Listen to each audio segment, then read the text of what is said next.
بسم اللہ الرحمن الرحیم۔ پیر شمس کا ایک معجزہ۔ ایک بار جب پیر شمس سڑک پر چل رہے تھے تو ان کی ملاقات ہندو زائرین کے ایک جلوس سے ہوئی، جس میں سے 3 آدمی نکلے۔ ایک سنگی ذات کے لحاظ سے بنیا تھا، دوسرا دیورام جو کہ ایک برہمن تھا، اور تیسرا دیو چند جو کہ گولا رانا کی ذات کا تھا۔ وہ پیر شمس کو گڑی ولود نامی گاؤں کے قریب ملے۔ اس گروہ نے گاؤں کے قریب ٹھہراؤ کیا اور نہانے کے لیے دریا پہ گئے۔ پیر شمس کے 2 عقیدت مند شاگرد ومراز اور سوربھان بھی وہاں پر وضو کرنے گئے۔ جب وہ نہا رہے تھے تو اتفاق سے پانی کے چند قطرے ان ہندو لوگوں پر گر گئے۔ دیورام نے چیخ کر کہا، ہم برہمن ہیں اور تم مسلمان ہو، تم نے ہمیں آلودہ کر کے جرم کیا ہے۔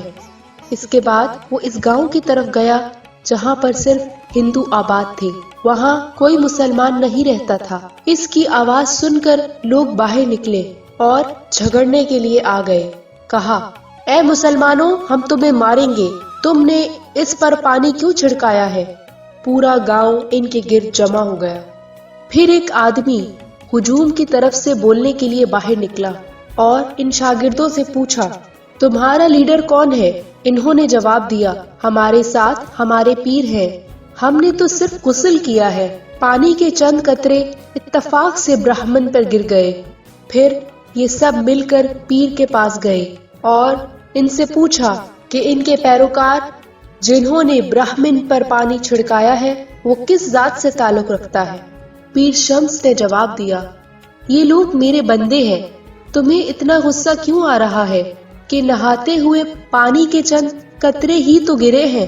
برہمنوں نے کہا، ہم ناراض ہیں کیونکہ ہم گنگا کے مقدس پانی میں نہانے کے علاوہ پاک نہیں ہو سکتے۔ پیر پھر کھڑے ہوئے اور گاؤں کی طرف چل پڑے اور دریائے گنگا کا پانی ریت سے ان کے سامنے نکال دیا۔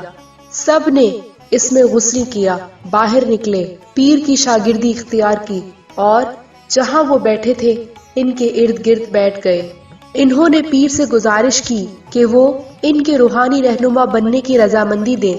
دیورام برہمن فوراً سامنے آیا اور کہا کہ وہ پیر کا فرما بردار غلام بننا چاہتا ہے۔ اس نے پیر کو قبولیت کی علامت کے طور پر اپنے ہاتھ سے اس کے سر کو چھونے کو کہا۔ پھر سانجی بنیا بھی باہر نکلا اور التجا کی، اے پیر، میں آپ کا غلام ہوں۔ پھر رانا گولا ذات کا آدمی آیا جس کا نام دیو چند تھا، اس نے بھی پیر کے سامنے سر جھکایا اور پیر کی شاگردی اختیار کرنے کی التجا کی۔ جب تمام یاتری گنگا کے پانی سے نہا چکے تو گاؤں والے باہر نکلے اور خود بھی غسل کیا۔ اس کے بعد وہ اپنے گاؤں واپس چلے گئے۔ گاؤں کے چوک پر کیا ہوا تھا کے بارے میں گپ شپ کرنے لگے۔ انہوں نے بغیر گنگا پہنچے گنگا کے پانی سے نہا لیا۔ تمام لوگوں نے پیر کو التجا کی کہ وہ سچے دین کو ظاہر کرے۔ جواب میں پیر نے اپنے 2 پیروکاروں کی طرف اشارہ کیا اور لوگوں سے کہا کہ ان سے کہو کہ وہ راہ حق کا علم ظاہر کرے۔ پیر شمس نے ان کو بتایا کہ دونوں آدمی ان کی عقیدت مند پیروکار ہیں اور سب کو ان کی تبلیغ پر بھروسہ کرنا چاہیے۔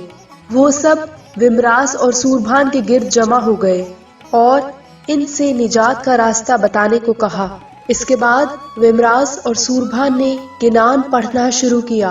سب سچے راستے کے اسرار کو سن کر خوش ہوئے جو انہیں سکھائے گئے تھے اور منادیوں سے کہا کہ وہ ہمیشہ ان کے ساتھ رہیں۔ ومراز نے انہیں دین کے اصول سکھائے جبکہ سوربھان نے انہیں صحیح زندگی کے اصولوں کی تبلیغ کی۔